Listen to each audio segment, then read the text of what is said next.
Hey guys, and welcome to the penultimate part of my mid-year content, and that is the series check-in. I'm gonna go through all the series that I've finished, I'm up to date on, I still have to read, and the ones that I've DNF'd as well. I, majority of the time, read a book in a series, whether it is starting a series, in the middle of a series, or an ending of a series. Mostly it's always starting and going through a series because I feel like I'm a chicken when it comes to ending a series that I really love. I prolong it as much as possible, aka Jade Legacy by Fauna Lee. That took me like 2 years to finish because I was scared and I had every right to be. So without further ado, let's get into my series check-in. So I have started 9 series in 2025 and I have made progress in 7 series that I've started before 2025. So altogether we're going to be talking about 16 series in this video. So let's start with the series that I've finished. And unfortunately, so far in 2025 I finished 2 series.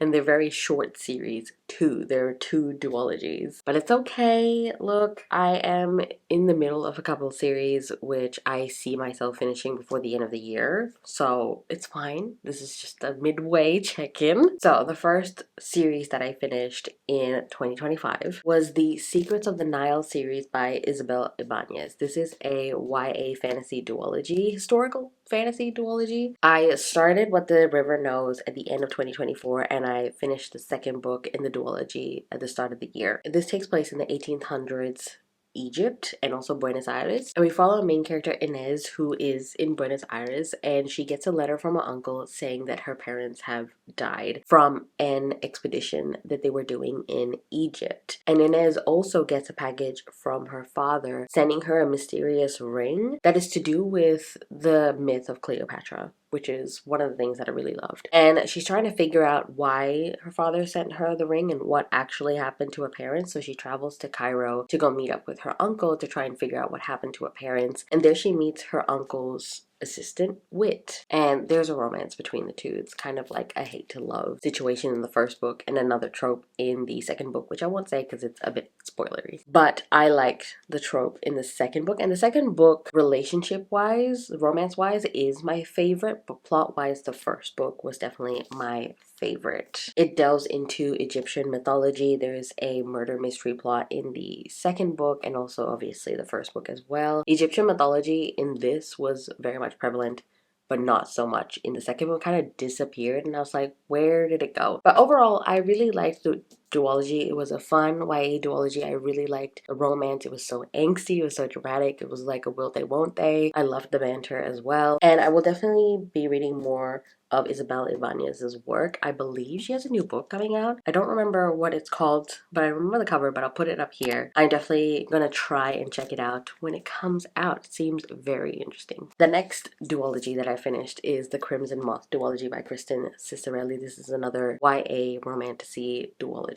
I started the series and ended the series in 2025, which is what I like to do. I like to binge series. So I'm trying to put more energy into doing that. So far, it's been good. And in this, we follow 2 main characters. One of them is Rune, who is a witch vigilante, and she's trying to rescue one of her witch friends from prison, and she's trying to get information from said friend. And we have Gideon, who is a witch hunter, and he put Rune's friend in jail, and he's also trying to get information from her to figure out who is the Crimson Moth. And then Rune and Gideon start fake dating each other to get information out of each other. Rune wants to know how to get her friend out of prison, and Gideon wants to know who the Crimson Moth is from Rune. This is also very angsty, dramatic, will they won't they. I love the banter in this. Gideon is also such a great man in this. He's so broody, he's so moody, but he's so cinnamon rolly. And it's kind of the same case as What the River Knows, where I really liked the romance in the second book, but I prefer the plot in the first book. The second book was very much predictable, but the romance in that was so dramatic and angsty. I was eating it up so much, but I prefer the plot in The Crimson Moth. But I really enjoyed this duology. I'd definitely be reading more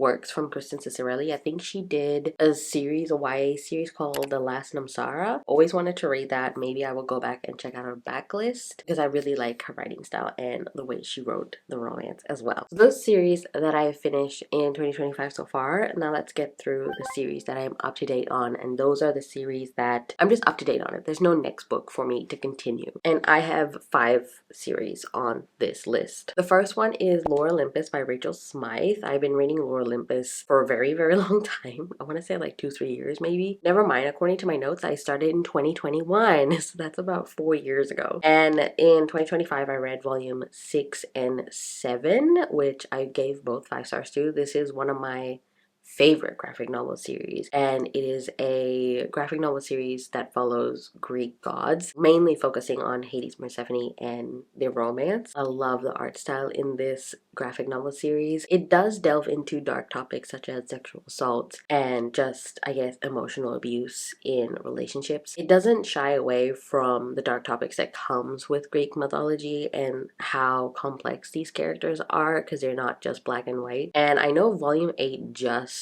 came out, and I do have it on my little TBR card because I got it out from the library. I will be reading it in the next couple of days. Volume 9 I think will come out sometime this year or next year. I will be constantly be reading that, so that's why that's on this list. The second series that I'm up to date with is the Fourth Wing series, or Empyrean series, by Rebecca Yarros. I completely forgot that Onyx Storm came out this year.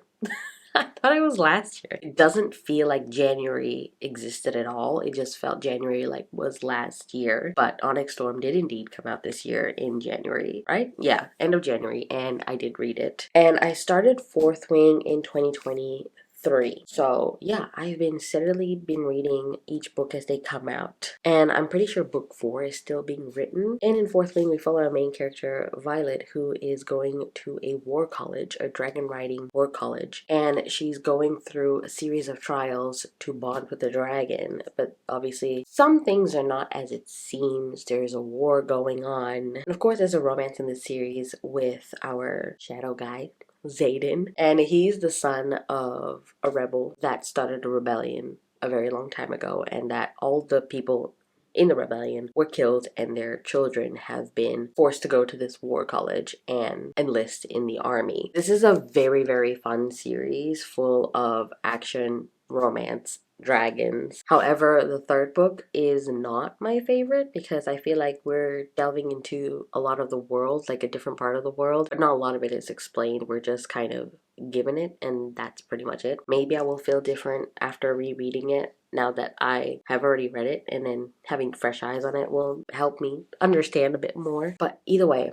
the series is really fun. I'm still going to keep reading it because I love dragons and kind of love Xaden too. And Violet, honestly. Violet is a really cool main character. She has a physical disability that separates her from everyone because everyone is, you know, they have normal bodies. They're training in this gruel war college, and she has a physical disability, so she has to work differently to achieve the trials and everything. So really great series. Hopefully book 4 comes out next year.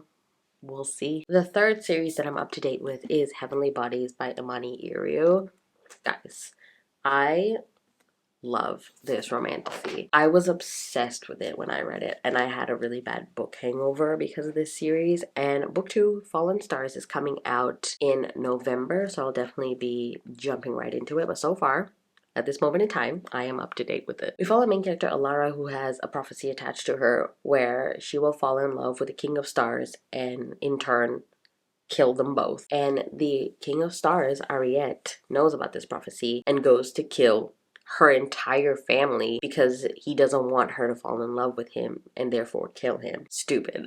But Alara escapes her kingdom once everyone in her life has been killed and runs away to the neighboring kingdom to seek some help. And the king there allows her to stay in his kingdom, but she needs to work on her magic so that she can take back her kingdom. And he assigns his son, Enzo, to train her with her magic and everything. Of course, there's a romance between the two. The gods in this are really interesting because they're loosely based on the zodiac. Like I said, the King of Stars, Ariete, who is also Aries. It can be interpreted as Aries. I like the world in this and the magic system in this because it is to do with celestial magic, but the romance in this is so slow burn. The banter is so good. The yearning. Yeah, that is my favorite thing in fantasy romance, and this one did it so well. Can't wait for book 2. I know we're exploring more of the world. Yeah, cannot wait. The fourth series that I'm up to date with is the Kings of Sin series by Anna Huang. This is a contemporary romance series that I started in 2023 with King of Wrath, and this year I read King of Envy, which came out,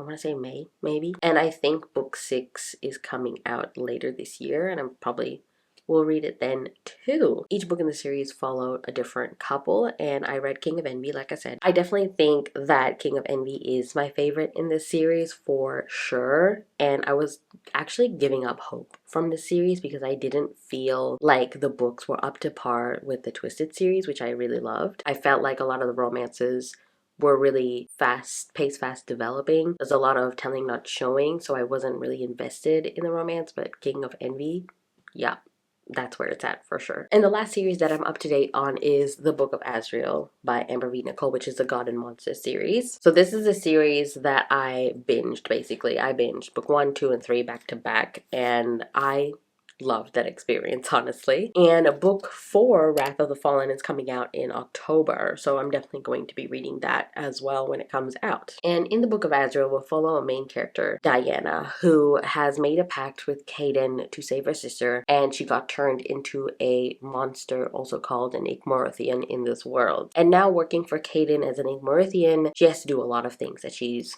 not proud of, but she had to do them because she needed to save her sister. Hundreds of years later, Caden is looking for the Book of Azrael, and now present day they have a lead. So Diana goes to check out the lead, and she stumbles upon a celestial who is basically like a soldier of the good side, and he is also trying to find the Book of Azrael to prevent Caden from finding it. Unfortunately, the celestial dies and accidentally summons Samkiel, the king of gods, who is our other main character. Samkiel, the king of gods, he destroyed his world a long time ago when there was a war brewing between the gods. And because he destroyed that world, he had a lot of sadness and guilt. He secluded himself from literally everyone in his life. And now that his friend, his brother in arms, has died, he's come down from his isolation to check out what is going on. And he finds out that Caden is trying to find the Book of Azrael, and there is a semi-war brewing. And now, through a series of events, Samkiel and Diana are working together, and Samkiel has promised Diana that he will take care of her sister from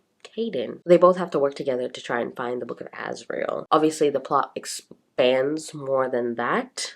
Again, there's a war brewing. There are different realms in this world that they explore. Not everyone is not who they seem. It is a really good fantasy romance series, and the highlight of the series is definitely the characters of this. I like the relationship dynamic because, like I said, Samkiel is like the king of gods. He's a white knight shining armor. He is the good guy. Then we have Diana, who is a monster. She is not seen as the good person. She is definitely morally gray, and she will do anything to save the people that she loves, even kill without remorse. It's just a really interesting dynamic. Normally it's always switched, the guy who's the monster and the girl is like, you know, good. So I really enjoyed the characters in this. I just thought the world building in this could have been done a little bit better, a little bit more explained and expanded upon, not just telling everything and not explaining everything. That was my issue with that, but I still really like the series, especially the characters. I'm very intrigued to see where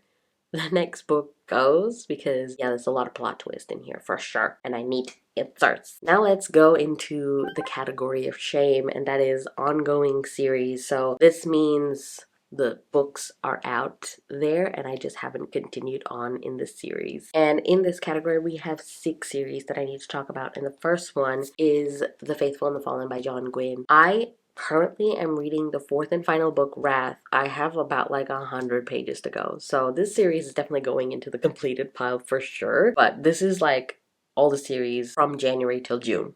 We're in the end of July here, so obviously I've made progress on at least this series for sure. So this one's not going to be a problem. It's definitely going to be completed, and I started this series because of Catch Up Book Club, which is hosted by Becca and the Books, and this is the first book in a epic fantasy series. And I read Malice, Valor, Ruin in the first half of the year, and now I'm reading Wrath, the fourth and final book in the series. And in here we're following a huge cast of characters, and it's to do with a god war, and it is a war between good and evil, and this war has trickled down into the human world between the giants and the humans. And every single time they have this war, people have to choose sides. In present day, this war is again brewing, but it has a prophecy attached to it where there will be avatar that'll be present on both sides, and we're trying to figure out who these avatars are and who is going to choose which sides. And it's not like I'm gonna choose this side and that's where I'll be. It's very like people are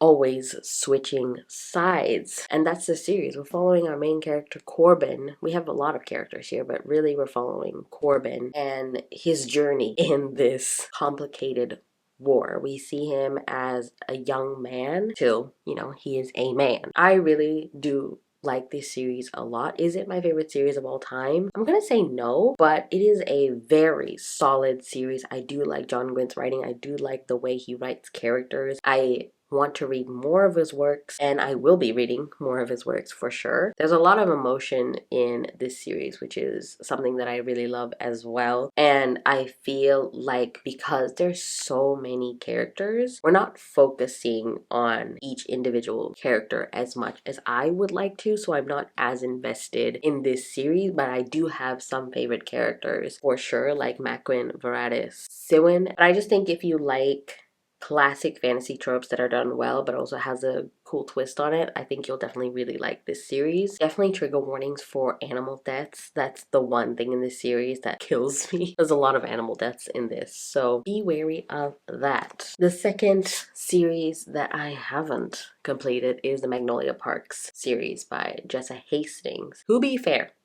this series is not completed. It stops at book 1, 2, 3, 4, 5. It stops at book 5, and currently I need to read book 4. So I'm not a long way from being up to date with this series. And I'm so glad that I picked up this series. But also, like, I don't know why I picked up this series because it hurts. The Magnolia Parks universe is a, I want to say, contemporary story with a side of romance, because I don't think this is a romance series, because we follow the lives of these characters and they have romance with each other, you know? So with the Magnolia Parks universe, it's separated into Magnolia Parks books and Daisy Hates books, but they are all within the same friend group. They're basically London's elite. They're rich people and they have money, and we're following their lives and their drama and their friendship and their loves with each other. I think Jessa Hastings' writing is beautiful. The way she writes about emotions and love really get to me, and I feel like you basically trauma bond with all these characters and you feel a lot for them when they go through some shit. So in Magnolia Parks you follow Magnolia Parks and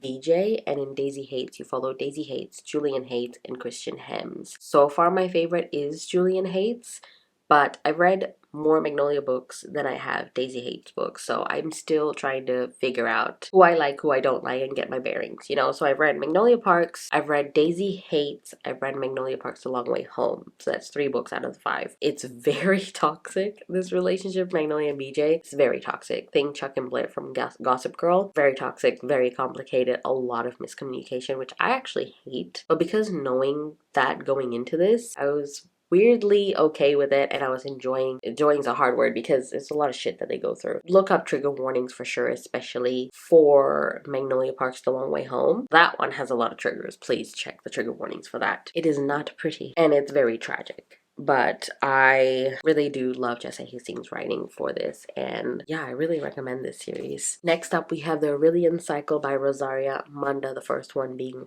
Fireborn. There is 2 more books in this series that I need to complete. It's a bit complicated because this series is actually not published in Australia. So I got this when I went back to Malaysia in 2020, and then when I went back to Malaysia again in May, I found the second book. So I do have the second second book, so I can continue on with the series. That's why it's on this part of the series category instead of the up-to-date category, because I actually have book 2 to read, and then I basically have to wait until book 3 comes out because I can't read it anywhere else unless I go to a different country. Anyway, we follow our main character Annie and Lee, and Lee is a son of a dragon lord, and the dragon lords used to rule this world, and they were not ruling it fairly. So there was a rebellion, and they overthrew the dragon lords, and they killed majority of them, including Lee's father. And Lee ended up in an orphanage where he met Annie, whose parents were killed during the rebellion. Actually, not even the rebellion, by the dragon lords, actually. Yeah, they were killed by the dragon lords. She ended up in the orphanage. So Annie and Lee grew up together in this now new government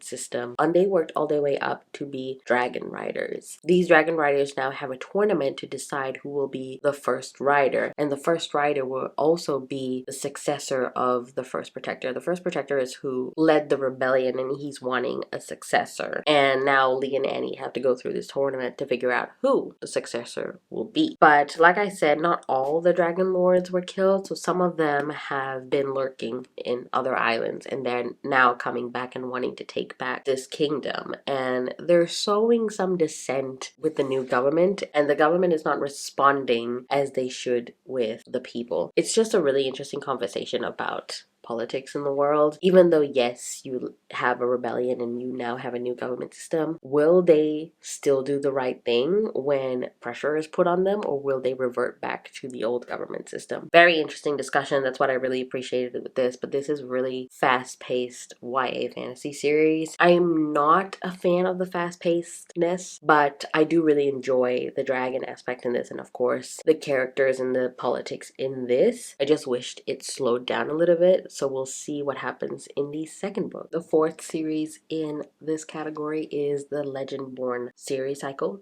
by Tracy Dion, and I read the first book, Legendborn, for the Magical Readathon. And I have Bloodmarked and Oathbound to read, which is the second and third book. I thought it was a trilogy, but apparently not. There are more books in this series, so I need to get up to date with it for sure. This is another YA series that focuses on Arthurian legend. I really love Arthurian legends, and I would like to read more books with Arthurian legends, and this one definitely has a good twist to it for sure. In this world, you have a secret society called the Order of the Round Table, and the people that consist of this secret society are people that are direct descendants of Arthur and the 13 Knights of the Round Table. And this order is here to protect the mortal world from demons, which are also called Shadowborn. And the people that are direct descendants of these knights are called Legendborn. And the Legendborns do get the magic from their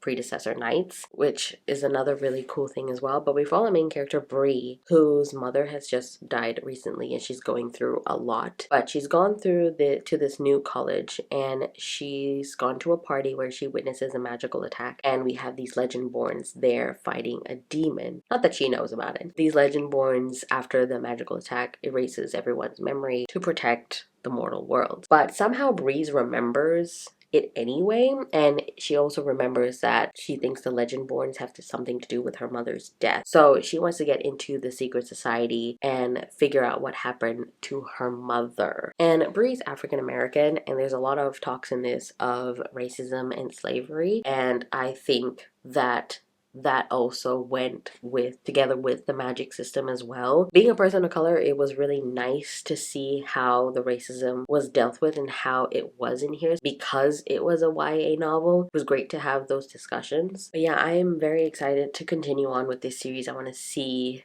more of what happens, and I want to see which way it goes. I know it's very vague, but in my head it makes sense. I want to see which way it goes. Does it go to the way that it normally every YA book goes to, or is it going to go some other way that I really want it to go to? The fifth series that I'm in the middle of is Ice Planet Barbarians by Ruby Dixon. So I've revived this series from my series graveyard. I initially DNF'd this series a very long time ago. I started the first book in 2021.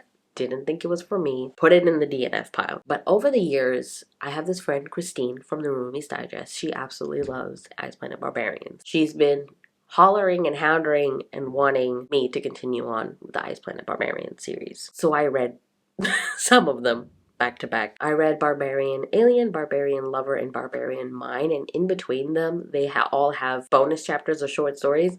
I've read them all. And there's many books in this series. So I barely made a dent in this. But I'm not so concerned about continuing on with this series or like focusing on this series because they're mostly like palette cleansers, but really they're sci-fi eroticas for sure. And I will dive back into the series when I want to. So it's not so much of a concern, the series. But we follow a bunch of human characters in this that were abducted by actual green aliens, and the spaceship crashes into this ice planet where they stumble across the barbarians of this ice planet, and they're blue horned aliens. It's just such a fun time. You know, like I said, they're great palette cleansers. There is a plot in this as well. It delves into like the past of these aliens and how they came to be, which I thought was interesting. So yeah, I really had a good time with this, especially Barbarian Alien Rahush, my favorite. 100% for sure. And the last series that I am in the middle of is the Nightshade Crown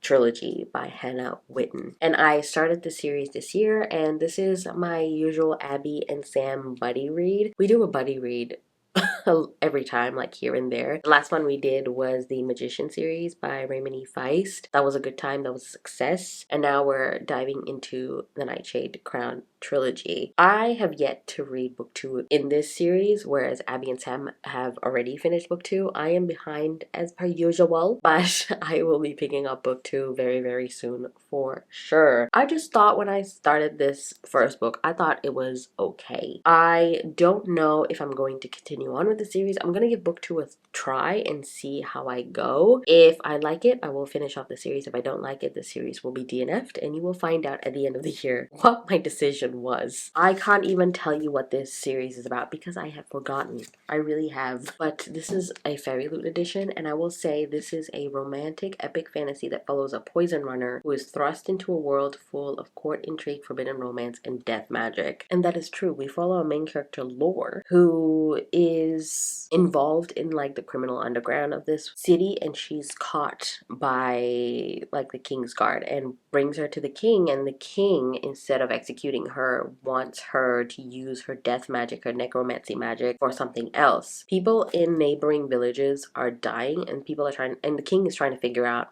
why those people are dying, and he wants Lore to use her necromancy magic to bring back one of the villagers to tell them who did this. And another side quest the king wants her to do is to spy on his son, Prince Bastian, to see whether Prince Bastian is involved in these murders. I think the highlight of this book was the death magic and the necromancy magic. It was really atmospheric for sure. I just think that the character development and like the character deep dive could be worked on a little bit more so I can be more invested in this story. I think that was the problem for me. So we'll see how book 2 does. So those are the series that I was in the middle of. Now we're talking about the series that I've DNF'd in 2025. And I have 3 series on this list. The first one is Bonesmith by Nikki Palpretto, which really hurts me because I really love Nikki Palpretto's other work, which is the Crown of Feathers trilogy. That one is like a Phoenix Writing Academy with sibling rivalry